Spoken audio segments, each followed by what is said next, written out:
Good afternoon. Thank you for joining us for the Today's Dietitian CE Learning Library webinar, Food as Lifestyle Medicine, Harnessing Your Nutrition Expertise to Inspire Lifestyle Change, presented by Vicki Shanta Retelny. Today's Dietitian is the only independent magazine written specifically for registered dietitians and nutrition professionals. Today's Dietitian is proud to be the recognized resource for practical, reliable, and interesting information for dietetics professionals. Before we start the presentation, I have 2 points of housekeeping. First, in order to claim your CPE credit, you will have to remain with us through the entire hour-long presentation. Second, at the end of the session, our presenter will be taking questions. If you have a question, please type it in the question box in your control panel, and we will try to address as many questions as time allows. Today's presentation is brought to you free of charge through the support of Balance Your Plate with Nestle. Please note that Balance Your Plate with Nestle provided financial support only and did not have input into the information provided in this course. Vicki Shanta Retelny, RDN, reports the following relevant disclosures. She is consultant dietitian for Northwestern Memorial Hospital and Health Maintenance Institute, as well as a media communications consultant for a variety of food brands, including American Pecan Council, Cherry Marketing Institute, Eat Smart Salads, Egg Nutrition Center, Illinois Farm Families, Wonderful Brands, and Zespri Kiwi Fruit. She has certified that no conflict of interest exists for this program. Now, Cassie Hoover, MS, RDN, LD, Nutrition Health and Wellness Manager at Nestle, will introduce today's presenter. Welcome, Cassie. Thanks, Jack. Nestle is thrilled to be supporting today's webinar, Food as Lifestyle Medicine, that will underscore the significance of balance on your plate and in everyday life. This topic fits well with Nestle's Balance Your Plate program, which helps Americans build nutritious and delicious meals with a simple equation. Use frozen and chilled entrees and pizza to pair with vegetables, fruits, whole grains, low-fat dairy, and/or lean protein to create a balanced plate. I am pleased to introduce today's presenter, Vicki Shanta Retelny, registered dietitian nutritionist and the Lifestyle Nutritionist. She is a nationally recognized lifestyle nutrition expert and speaker with the goal to revolutionize the way people think about food and how it affects their health.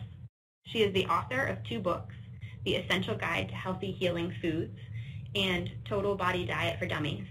And her work has been published in high-profile outlets such as ABC World News Tonight, Chicago Tribune, CookingLight.com, Parenting, WGN-TV, and more. She is an alumna of the Roy H. Park School of Communications at Ithaca College and Loyola University Chicago's Food and Nutrition program, and she currently resides in the Chicago area. And now I'll turn it over to Vicki. Welcome, and thanks for joining us today. Thank you so much, Cassie and Jack, for that wonderful introduction. And thank you to Today's Dietitian, as well as Nestle's Balance Your Plate, for sponsoring my webinar today on food as lifestyle medicine. And lifestyle medicine is a big interest of mine, and this webinar is actually an offshoot of an article that I wrote for Today's Dietitian, which was published last December.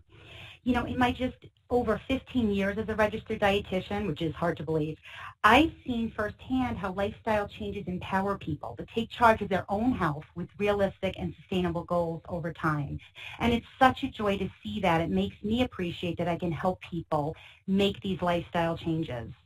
And I know I'm preaching to the choir today when I talk about lifestyle change, but as dietitians, we can be in the forefront of the lifestyle medicine movement because food is a primary player in lifestyle medicine. So let me talk about the objectives for today's webinar. Today I'm going to define what lifestyle medicine is. And in my research for this webinar, I found that lifestyle medicine has many definitions. So I'll really hone in on how it compares to other medical disciplines. I'm going to discuss the most recent research demonstrating the link between therapeutic lifestyle changes and approaches to health. And the science is abundant and compelling in lifestyle medicine, so I'll talk about that. I'll also show you how to employ specific changes to counsel patients to prevent and treat lifestyle-related diseases, especially as it relates to food. And lastly, I'd like to talk a little bit about how dietitians can get involved in the lifestyle medicine movement. So without further ado, let's get started. So as you know, lifestyle matters, and the statistics are staggering. The World Health Organization estimates that by 2020, 2/3 of all diseases will be a result of lifestyle factors. And it makes sense that lifestyle factors such as nutrition, physical activity, obesity, substance abuse, and tobacco are included among Healthy People's 2020 12 leading health indicators, which is a set of priority public health issues in the U.S. So as we know, lifestyle is the root causes of many illnesses. So, lack of sleep, high stress levels, low physical activity leads to many disease states. And, lifestyle as it relates to health is not a new concept. It's been around for over 1,000 years. And lifestyle can affect health. And one of the main ones is poor eating habits. And you all know the quote from Hippocrates, "Let food be thy medicine and medicine be thy food," really rings true, because we're really talking now about how food plays a role in our overall health. And just what is lifestyle medicine?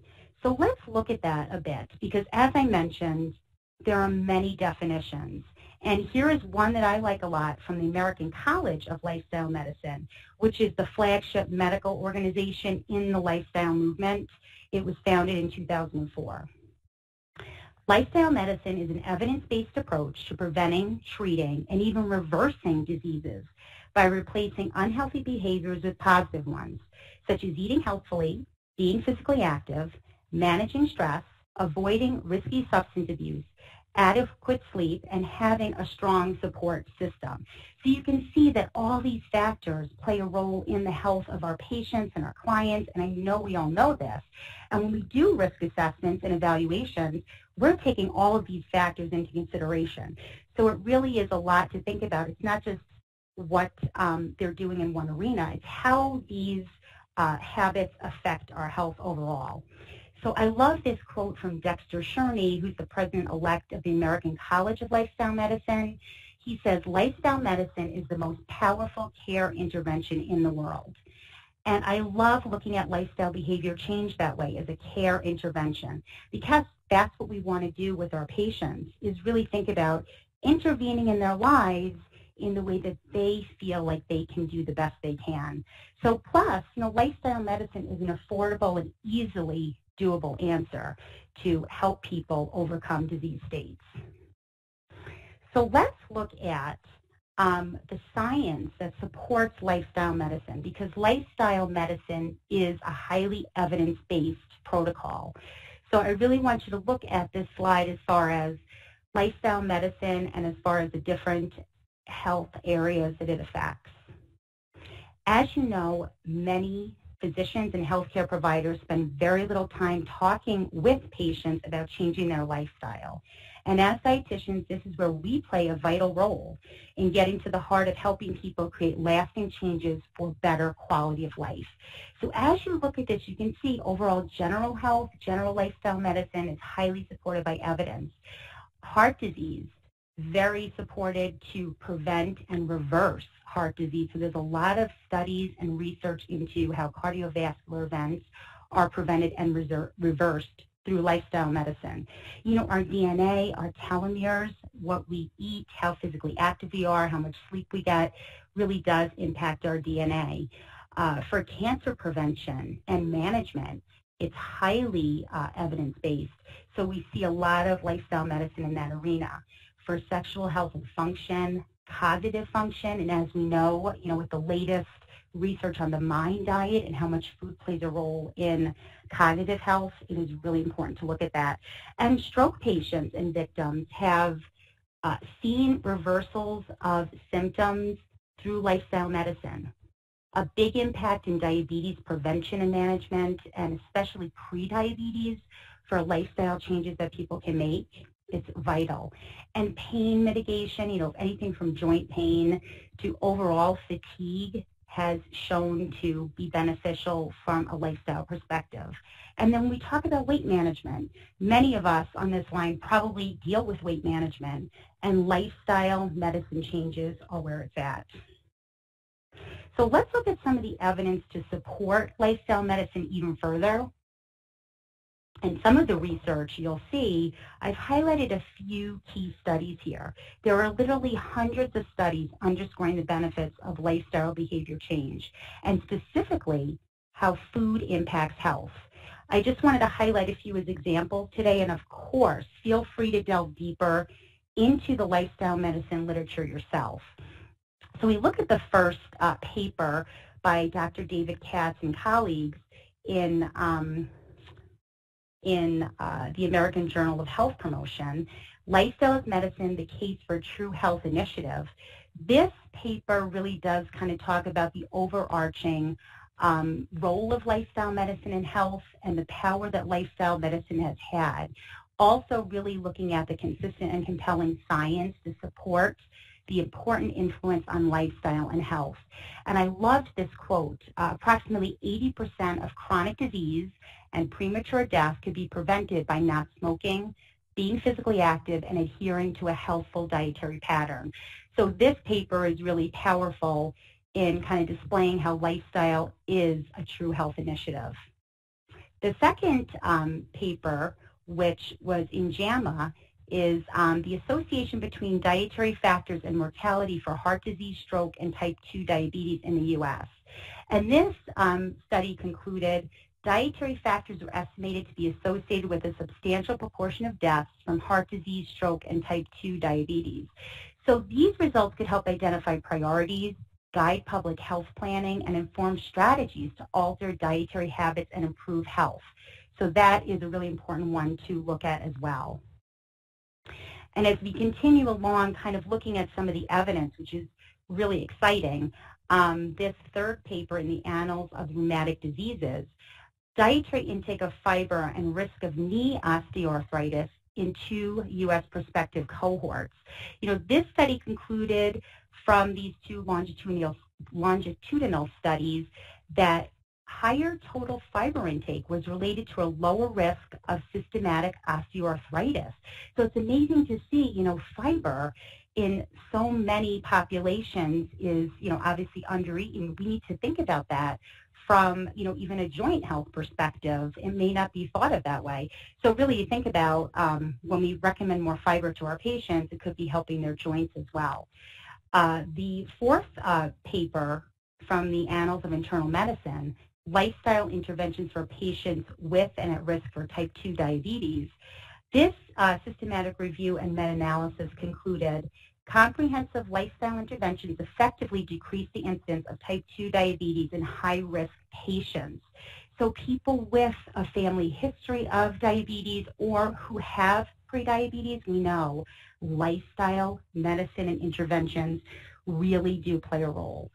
And the last paper is from the journal Thorax, and this is Fruit and Vegetable Consumption and Risk of COPD, a prospective cohort study of men.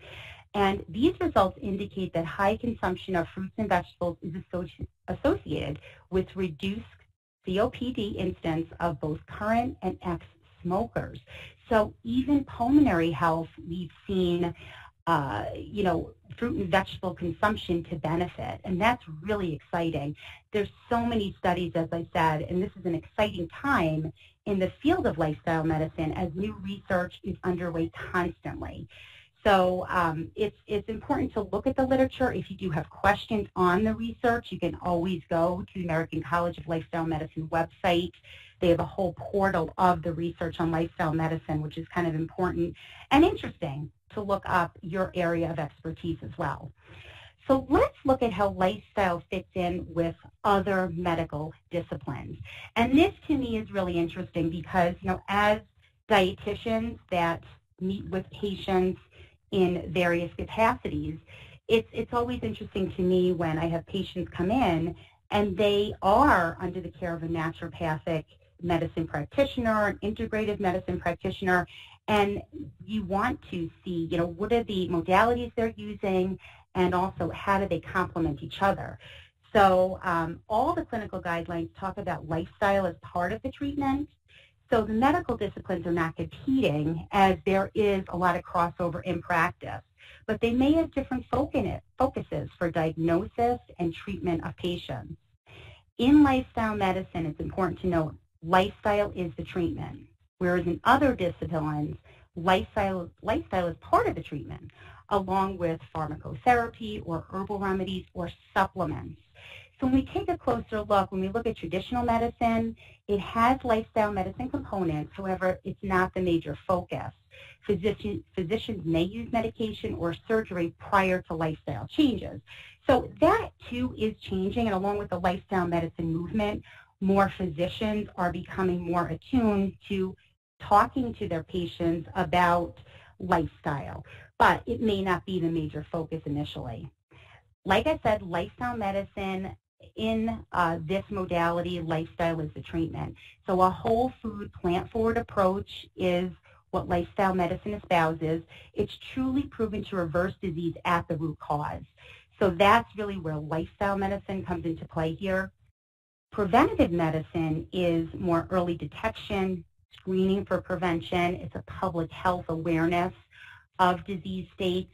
So preventative medicine for sure has aspects of lifestyle medicine included in it. It's just that for our purposes to differentiate it, we look at preventative medicine more as early detection and screening. Functional medicine looks at more of the molecular level and uses nutraceuticals, also takes into account the microbiome. So how much have we been hearing about, gut health as related to the microbiome? And functional medicine is really where that plays a role. Naturopathic medicine deals with manipulation. So, it looks at manipulating muscles and tissue, herbal remedies, and also holistic, and there's a mental health approach. So if you have patients going to an acupuncturist, or you may work in a chiropractic office, that's a naturopathic medicine kind of bend. And integrative medicine, which I find fascinating, is kind of a mix and match and a combination of all medical modalities. So there are some traditional aspects of integrative medicine, but it really does take into account naturopathic with herbal remedies, functional medicine with nutraceuticals. There could be an emphasis on the microbiome with integrative medicine. So there is quite a bit of crossover with integrative medicine. And, for patients that you see, and when I see patients, they may come in, utilizing a traditional medicine kind of focus, but then when you kind of introduce them to other types of remedies and, specifically lifestyle changes, they really do flourish. So when I have patients, with hypertension, then I am telling them to, increase their potassium, get more fruits and vegetables, get more whole grains in their diet. They do really heed that advice. And many times I will have patients that, in the course of 3 to 6 months, they are off their medication or they've decreased their medication because they've improved their eating habits. And, it goes hand in hand with physical activity and potentially getting more sleep and potentially weight loss too. So you see that these lifestyle changes really compound one another. Similarly, when I have patients with prediabetes, we look at, the whole foods, plant-based approach, plus getting more herbs and spices. Portion control is very big. So I really do see patients with prediabetes that are not on medication yet that really want to get their A1C in a normal range, and they have done it with lifestyle changes. So it does become sort of a nice way that you can work with your patients without having to go with the medication route. So let's look at the clinical guidelines, because all of the clinical guidelines include lifestyle change recommendations as part of their protocol. So it's interesting, we look at traditional clinical guidelines. The National Cholesterol Education Program has therapeutic lifestyle changes, which you may have all used or seen, and diet is definitely involved with that, upping your plant stanols and sterols, increasing your fiber, reducing your saturated fat. So that's the National Cholesterol Education Program's lifestyle changes. The Diabetes Prevention Program, which is the lifestyle change program, is a very comprehensive program. So it really does work within the private sector as well and helps corporations kind of think about how can they get more involved with this lifestyle change initiative. And this diabetes prevention program has been highly successful. The American Cancer Society has healthy lifestyle recommendations as well. So they really hone in on, the treatment of certain cancers, the management, and obviously the prevention of cancer. So that's a really important thing. So as we see, lifestyle is where it's at. And lifestyle is the backbone of health. We often tell people it's not a quick fix, but a practice. A lifestyle of healthy eating is the most powerful. And I like to say dietitians are lifestyle medicine practitioners. So we help people evolve their eating to a healthier place. And healthy eating is the foundation of treating and preventing disease. Just as it's the synergy of nutrients in the body that helps keep us healthy, it's the synergy of healthy behaviors over time that lead to overall health and wellness. And I really like to instill that in my patients, that it's the synergy of these healthy behaviors and it's over time that lead to overall health and wellness. Because many times people want the quick fix. They want to lose weight quickly or see their blood sugars go down or their blood pressure go down quickly. But it's over time that all these behaviors really do help. And that's really what lifestyle is all about. So when we look at really the core areas of lifestyle medicine, there are many that you've seen before, and they all kind of work hand in hand. But the dietary guidelines shows that there's strong evidence that healthy eating patterns are associated with reduced risk of cardiovascular disease. There's moderate evidence to indicate that healthy eating patterns are also associated with reduced risk of type 2 diabetes, certain types of cancer, overweight, and obesity. And emerging evidence also suggests that there are relationships that exist between eating patterns and some neurocognitive disorders and congenital anomalies. So really what we're eating does impact our overall health. And I love this quote from the American College of Lifestyle Medicine's website: being mindful of your food choices, managing your stress, being physically active, avoiding risky substance abuse, getting plenty of sleep, and having strong emotional support systems in life are just what the doctor, and I like to say dietitian, ordered to powerfully prevent, treat, and often even reverse chronic disease and select autoimmune conditions. So it's really the interplay of all of these that help us stay healthy. And the core areas, as you can see, nutrition is, number one, physical activity, sleep quality, smoking cessation, healthy relationships, and they really delve into this in lifestyle medicine, and also stress management. So how does food play a role as a key lifestyle medicine prescription? And that's basically why we're here today, to talk about that, because diet is a major lifestyle medicine prescription. Often before medication is prescribed, it's a first-line therapy. And all too often, medication is prescribed before lifestyle changes. And really, we want to shift that paradigm. So by encouraging nourishing food choices with a balanced approach to eating whole vegetables, fruits, whole grains, beans, lentils, nuts, seeds, as well as lean proteins and dairy products, we can make food a first line of defense. And really, it's become that for a lot of people. And I see so many patients that really want that in their lives, and they are coming to me for that. So I'm sure you all see that too in your practices. But how can we as dietitians lean in to foster food as a lifestyle medicine prescription? So this is what we all want to think about and formulate solutions for people. So leaning in is what we have to do as dietitians, and we do play a pivotal role in meeting individuals where they are first. I feel like that is one of the most important pieces, is meeting them and their families where they are first. Because when you assess an individual's eating preferences and styles, you really show them that you're listening, you care, you're not, pushing your agenda, because that's an important piece of this, is that you are listening to what they have to say. And how many times have you seen different family members have different eating preferences and styles? I see everything from, like is listed here, a mom who's an omnivore, a dad who's a vegetarian, and the children are gluten-free, and maybe they need to be. So it's really important to, assess the whole family and where each individual is, as far as their preferences and their styles and what their health dictates. So we have to be nutrition chameleons, I often say. We have to kind of think about how can we educate everyone individually based on where they are. And they're getting mixed messages from social and traditional media. So it's important that we educate people appropriately. So most Americans, unfortunately, do not eat well. And we all know this. They fall short on many key nutrients, such as potassium, dietary fiber, choline, magnesium, calcium, vitamins A, C, E, and D.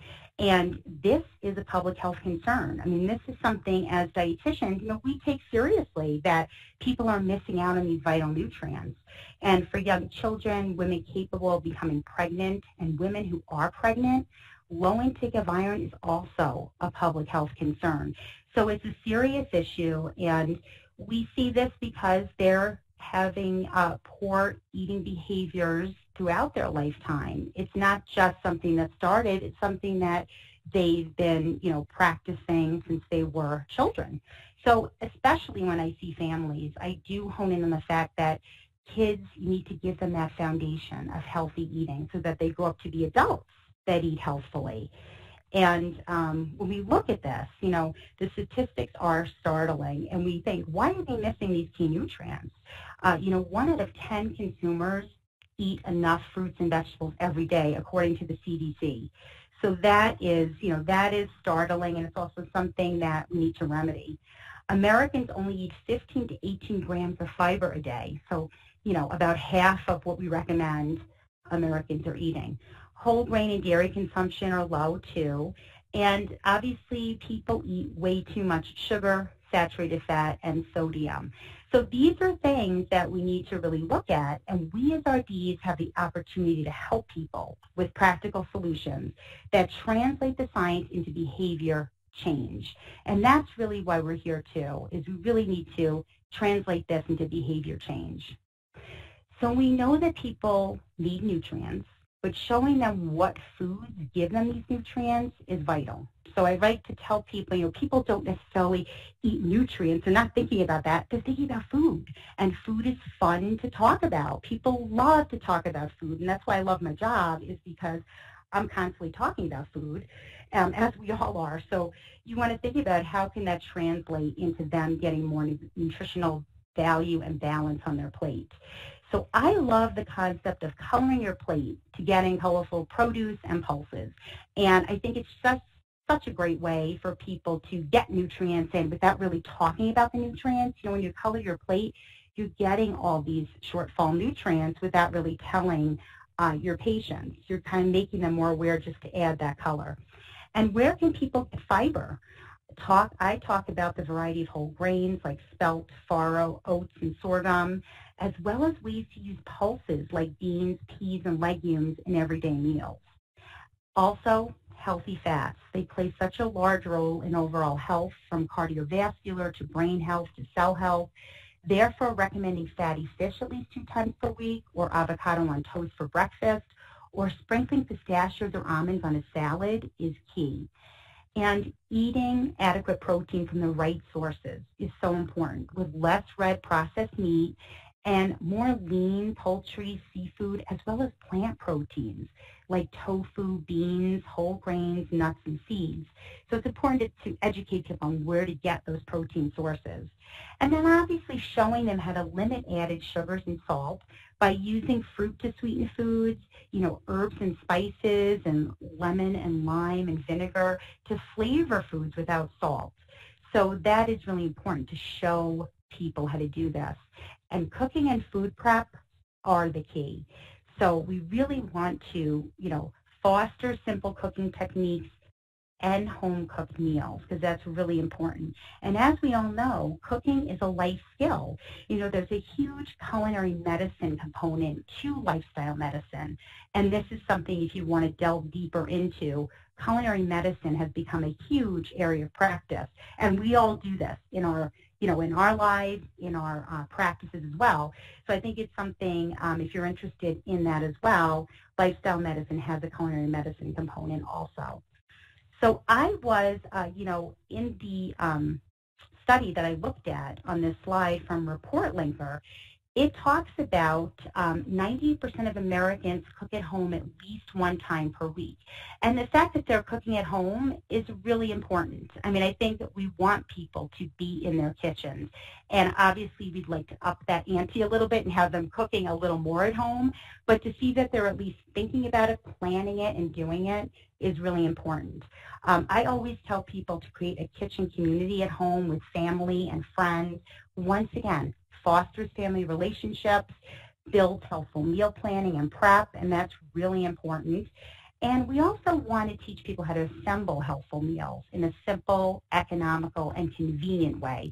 So meal assembly is important too, because we want to think about how can we keep this simple for people as well. And I am all about simplifying meal prep and planning. And when you look at this slide, you can see it's really important to think about the balance. People getting some whole grain plus protein, vegetables or fruit, plus a low-fat dairy. So it's important to show them how to simplify meal prep and planning by combining frozen and refrigerated foods with fresh ones. So here are some examples of balanced meals. And these are just some of the things that I offer people as meal highlights.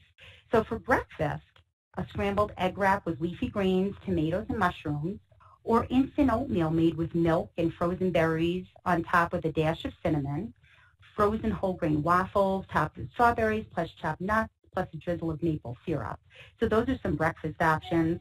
For lunch options, frozen bean and quinoa bowls, those have become real popular, plus a side salad, or whole grain sandwich then with tuna fish salad made with a dollop of plain Greek yogurt plus arugula, or chickpea and veggie salad. Or you could do a frozen black bean burger plus a whole grain bun plus a side salad or fruit salad. And many of my patients like when I write this out for them, it gives them ideas. It's really important to think about. Dinner could be tofu cubed and baked, plus farro, plus leafy greens in a salad, or frozen veggie lasagna, plus a side salad, plus whole grain garlic bread, or refrigerated frozen cheese ravioli, plus frozen broccoli with tomato sauce, plus a grilled chicken breast. So, people are busy and they lose creative spirit when it comes to meal planning, and as we know. So it's important as dietitians to provide meal ideas, and there are a million meal ideas that we can give people, but what sticks with them? That is kind of the question, and that is the key you want to think about. And balance is the key. You want to get them involved in the planning of it too while you're actually, in your session with them, which does help a lot. So encouraging a balanced approach is really what we want to do with people. Getting people to make small changes and healthy ingredient swaps at home is important. And as dietitians, when we talk with people about creating balanced meals at home in a simple, convenient, and economical way, it's combining fresh food with frozen and refrigerated meals. So from the freezer to oven, we know the benefit of teaching people how to use the freezer case to their advantage with foods. So for example, my family loves frozen entrees like pizza. They love pizza. So a lot of times I'll tell people, add fruits, veggies, lean protein, and low-fat dairy. So you can add a salad to your pizza or throw veggies on the pizza as well for a balanced and convenient meal. So the other thing that I love to make, and my daughter is a big pasta fan, veggie-infused pastas. You could buy them frozen or refrigerated, plus tomato sauce, plus a sprinkle of Parmesan cheese, plus a side salad. So that equals a balanced plate. So I really love to hone in on that. Combining the fresh with the frozen and refrigerated foods gives people options that are convenient and affordable. And, the other thing is you want to meet consumer preferences and tastes, and that is really vital. So you'll see here that we are challenged with the task of meeting consumers' ever-changing food preferences because they do change frequently. And according to the latest International Food and Information Council's annual health and food survey of 1,009 Americans ages 18 to 80, 1 out of 3 consumers are on specific diet or eating patterns, and that's no surprise to us. They make purchases based on food values, such as organic, natural, and sustainable items. So fresh products were not perceived to be healthier than frozen ones in this year's survey. So it looks like some of that fresh halo is diminishing, where I like to tell people frozen can be just as nutritious as fresh, and sometimes even more so. So it's important to, talk with consumers about that, and also know that the research is showing some of that. As a dietitian, I hear from so many consumers about their preferences for locally grown and sustainable foods, as well as organic, gluten-free, and fermented foods. So buying local produce, protein, and dairy products appeals to many consumers who are interested in supporting local businesses. And I see that a lot in my community. And also they're interested in the environmental impact of importing foods from far away. So there is that environmental impact and supporting local merchants, which has really become really powerful. In researching for this webinar, I learned a lot about farmers markets, and the next bullet talks about farmers markets, but it's kind of fascinating stuff. According to the Farmers Market Coalition, the number of farmers markets has grown from just over 2,400 in 1996 to a little over 8,600 in 2016. So it has really exploded, and I see that in Chicago. Farmers markets are popping up in every neighborhood, which is so nice to see. It's bringing people together, farmers together, fresh local foods to our kitchens, which is so nice. Proximity to farmers markets is associated with a lower body mass index, so I was happy to see that as well. And people who shop at farmers markets have 15 to 20 social interactions per visit, and markets bring fresh food to neighborhoods that need it most. And, in a city like mine, Chicago, it's really important to bring these fresh foods to neighborhoods that are most in need, because we often see that they wouldn't have access to these foods otherwise. Meal kits. I'm sure many of you use meal kits or have clients and patients that use meal kits. They are popular, and statistics show that on average, people spend $500 per month on meal kits. They are pretty neat, and they offer new recipes on a weekly basis. They are family friendly, and they also offer organic, vegetarian, and vegan meal options, which is really important. And like we said, for those taste preferences, that is vital. The one drawback is they are expensive, and that's probably something that you've heard from your clients and patients. Whereas, frozen and refrigerated prepared meals are more affordable and can be combined with other fresh food to round out the meal, like we just talked about.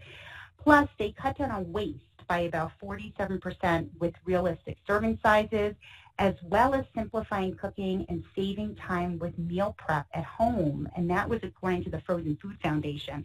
So I was happy to see that, because people are using frozen and refrigerated prepared meals, and they're just more affordable and convenient. So we're seeing that the frozen food aisle has come a long way to provide healthier options that fit different lifestyles and preferences, and that is really important to see.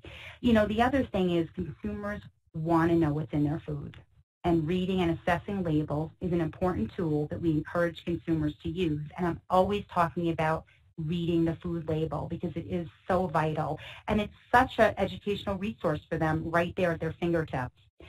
So I am pleased to see that the freezer aisle has undergone reformulations to recipes. So cleaner labels, they're reducing sodium and added sugar, and also provide more choices to cater to a variety of eating styles and preferences. So the Balance Your Plate concept seeks to boost intakes of fruits and veggies, like we know, by making half of your plate fruits and veggies and pairing with frozen and refrigerated prepared entrees. So that's such a large part of what we want consumers to think about as an option for their meal planning. In addition, a frozen entree can be just as nutritious as a homemade one, like I just talked about. I feel like people are not fully sold on that, but really, as dietitians, we know that can be the case. So frozen and refrigerated foods are also labeled with ingredient statements, whereas restaurant foods are not. And I think that's an important part, too, that people know what they're eating when they dine out. So you really want to encourage people to eat at home, to read their labels, and really know what's in their dish. most of the time. So that's really a vital part of this. Many products are touted on social media, and it's important that we're showing consumers how to make healthy recipes. And I know many of you are doing this. You're showing your recipes and your meal plans on social media, and social media can inspire people to eat better. You know, the huge platforms, Facebook, Twitter, Instagram, Pinterest, even podcasts. You know, people want recipes and they want to keep it simple. They want to know what's in the dish and how they can make it, or also show their friends and family how to make that, which is really important. I can't even tell you how many people ask me for the recipe. You know, they've seen one of my, photos of a recipe and they want to know what's in it.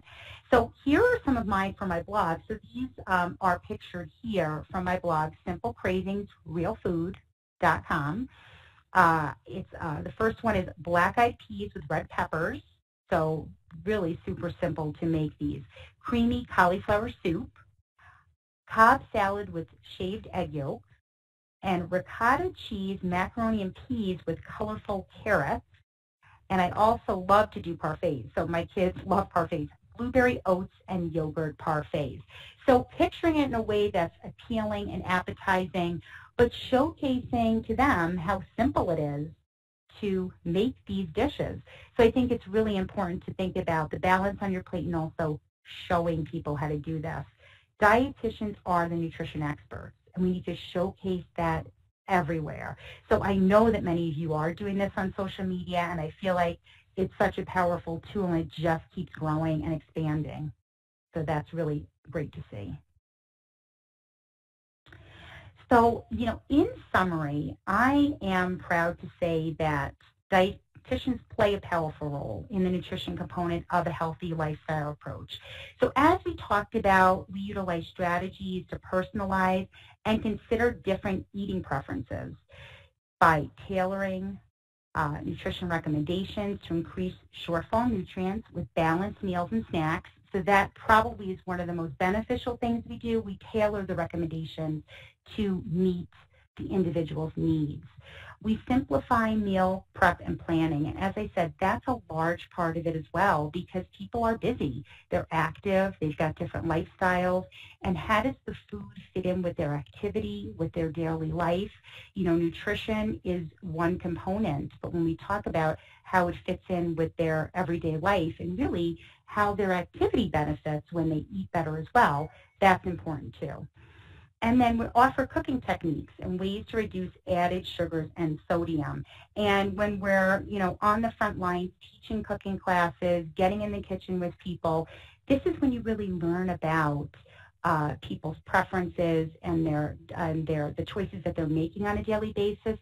Plus, you're really giving them the tools to reduce the added sugars and sodium in their diet, and also to add more flavor to their foods as well. And we're encouraging methods such as frozen and refrigerated prepared entrees to reduce stress in the kitchen while keeping meals nutritious and balanced. And obviously, I want to hone in on the stress piece.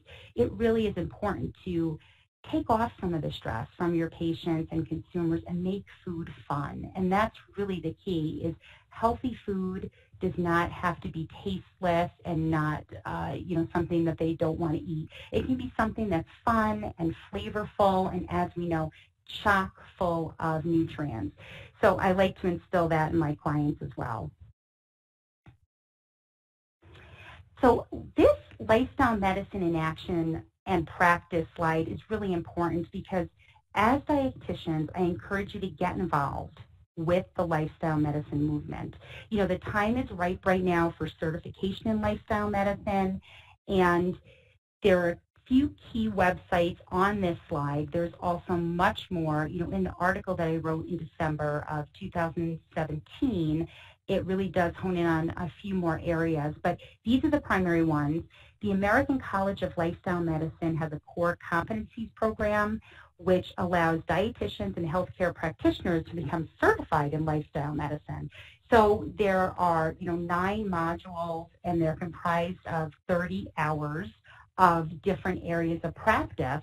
And really it takes a deep dive into lifestyle medicine. It does also hone in on not only nutrition and physical activity, but coaching behavior change, talks a lot about, and one of the modules is sleep health, tobacco cessation. There's one on alcohol use risk reduction, and then emotional wellness and stress reduction, which is so important in all of our lives. So it's nice to kind of think about how do these all fit, and these core competencies take a deep dive into this area. So it's something to look into if you're interested in certification in lifestyle medicine.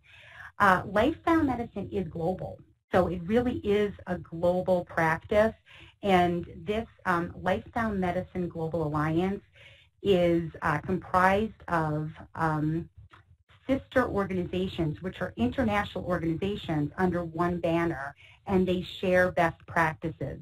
So if you are a dietitian that is practicing internationally, or you really want to know what is going on in the international arena with lifestyle medicine, check out this Lifestyle Medicine Global Alliance. I think it's a really, really neat protocol and website to check out. Also, the American Board of Lifestyle Medicine, which is the not-for-profit organization dedicated to continuing education in lifestyle medicine.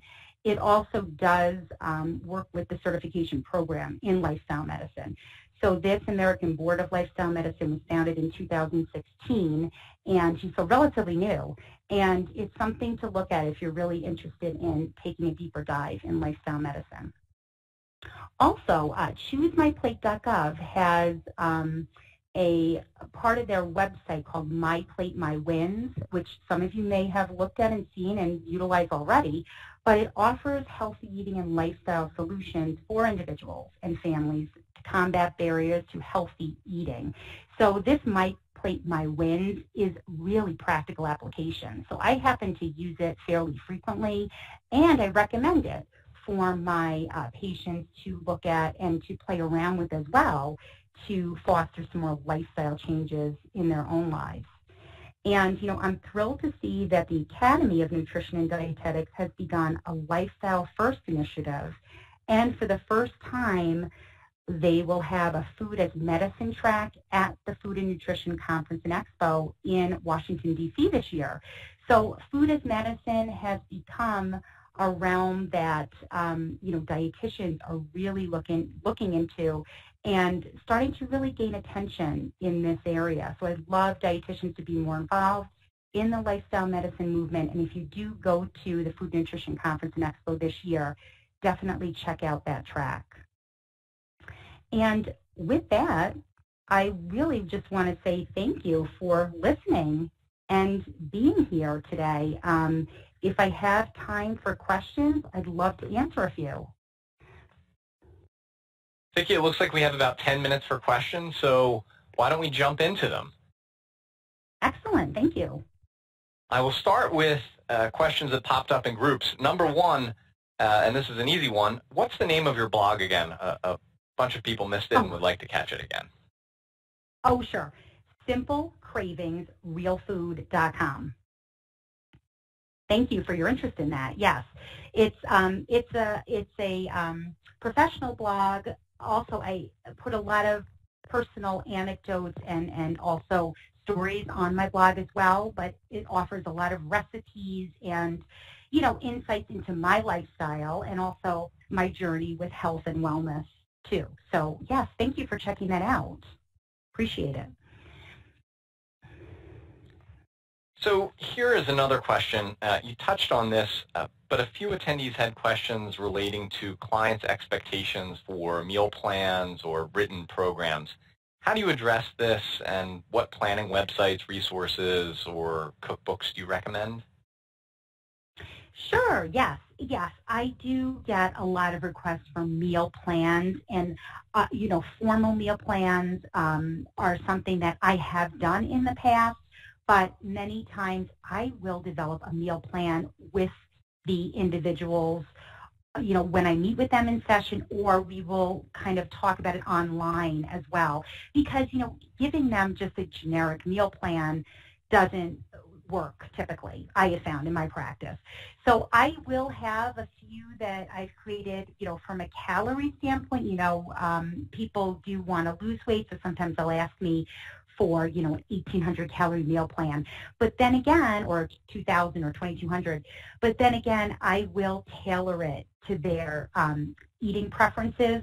So many times I create mine myself.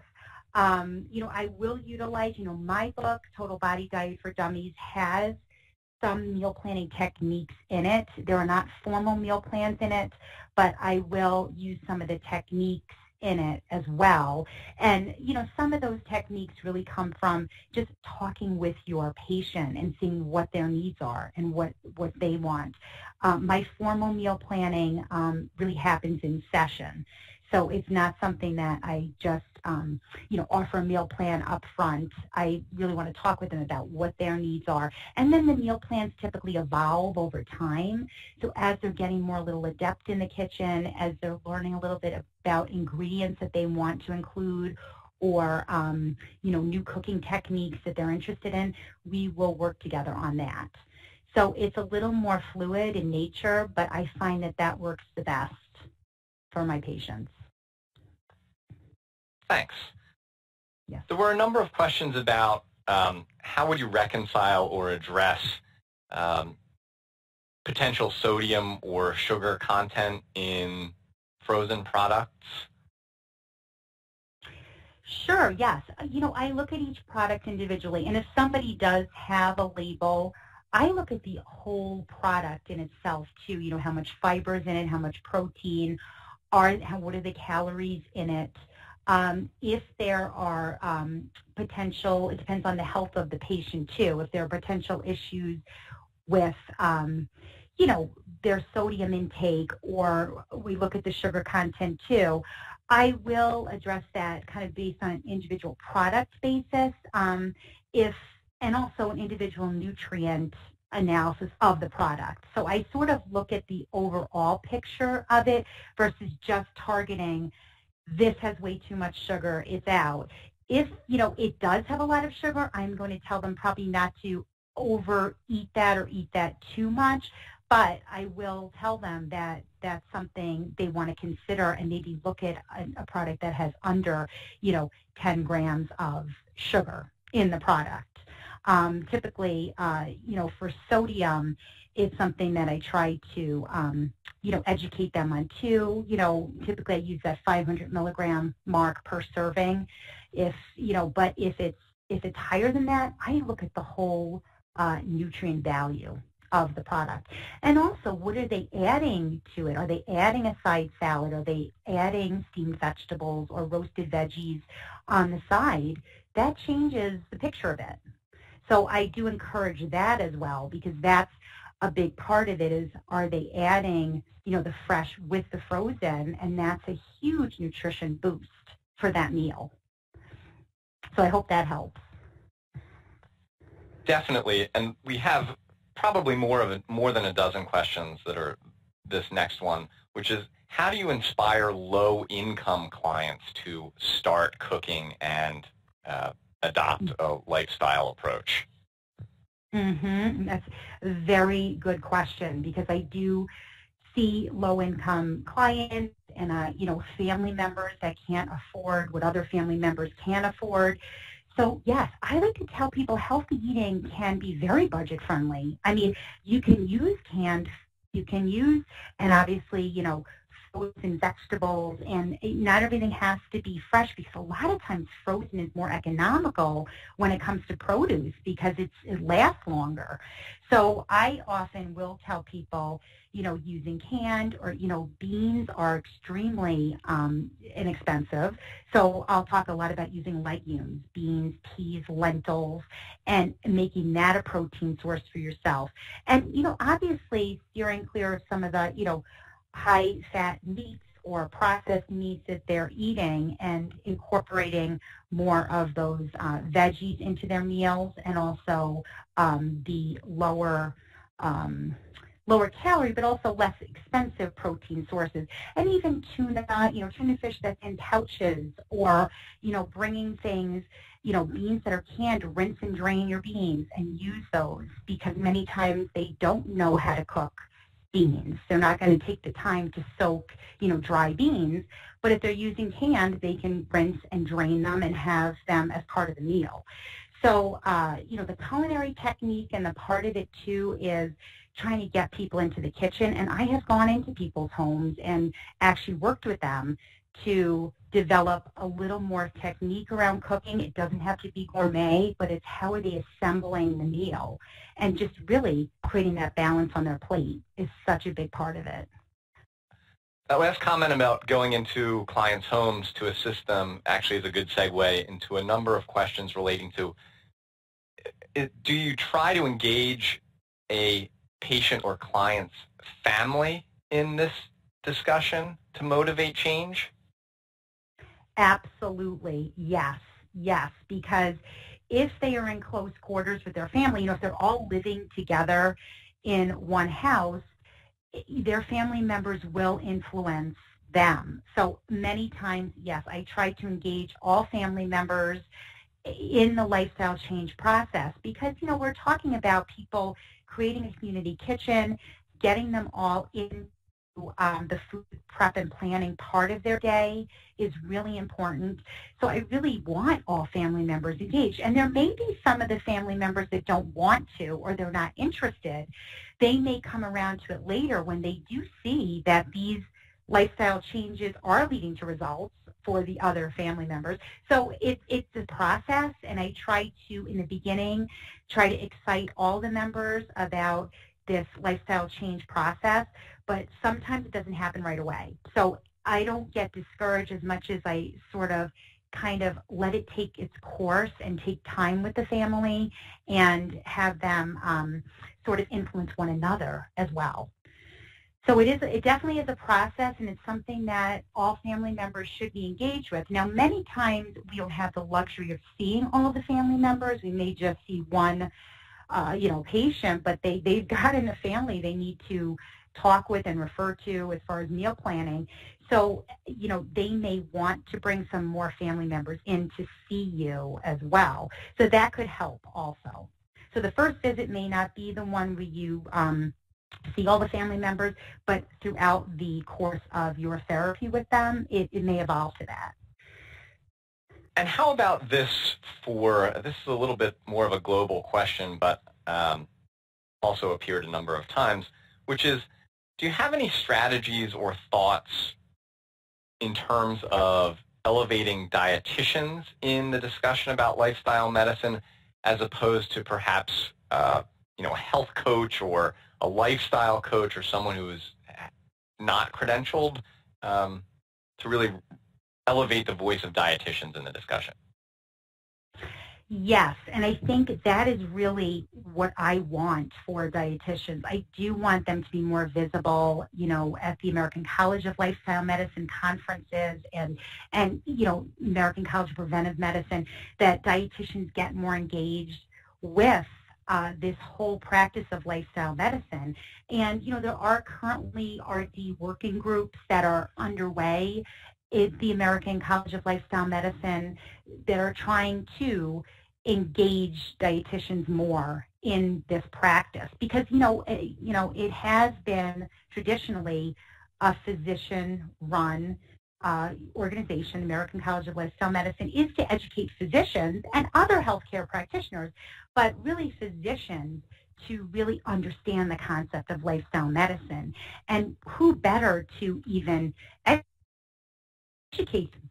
So we could actually be the ones educating physicians and other healthcare practitioners on lifestyle medicine. So I feel like we are really poised for a greater role in lifestyle medicine, and really even looking at if dietitians have not looked at the American College of Lifestyle Medicine, or even the board that I had mentioned, the Lifestyle Medicine Board, it's important to take a look at those, because there are ways to get involved with these organizations that we can get our voice out and heard on a greater note. So the American Board of Lifestyle Medicine is something to look at also. But yes, I would love dietitians to be more in the forefront of the, we really do have the profession to really lead this up and provide education for physicians. Perfect timing. We're right at 3 o'clock. So thank you so much, Wow, Vicki, great. for taking the time to share your expertise and bring this practical topic to the Today's Dietitian audience. Well, thank you so much for having me, Jack. I really appreciate it. And once again, to Today's Dietitian and Nestle's Balance Your Plate, I really appreciated being here and talking about food as lifestyle medicine. It is something I'm passionate about, and hopefully dietitians now will become more passionate about it too if they're not already. Thanks again to Balance Your Plate with Nestle for funding this presentation for our audience. Yeah, thank you. Vicki, you did a great job, inspiring, educational, and I hope everyone's as inspired by the opportunity as I am on this really important topic. Instructions for credit claiming and downloading handouts should be up on your screen. You must complete a brief evaluation of the course in order to claim your credit and download your certificate. Registered dietitians should use code 175 when recording this activity in their professional development portfolio. If you are watching this webinar on our YouTube channel, please log into ce.todaysdietitian.com, click on the Webinars tab, and select this webinar in order to complete it for credit. If you are watching this webinar on our CE Learning Library website, click Next, or return to the course start page and select the evaluation step to complete this webinar for credit.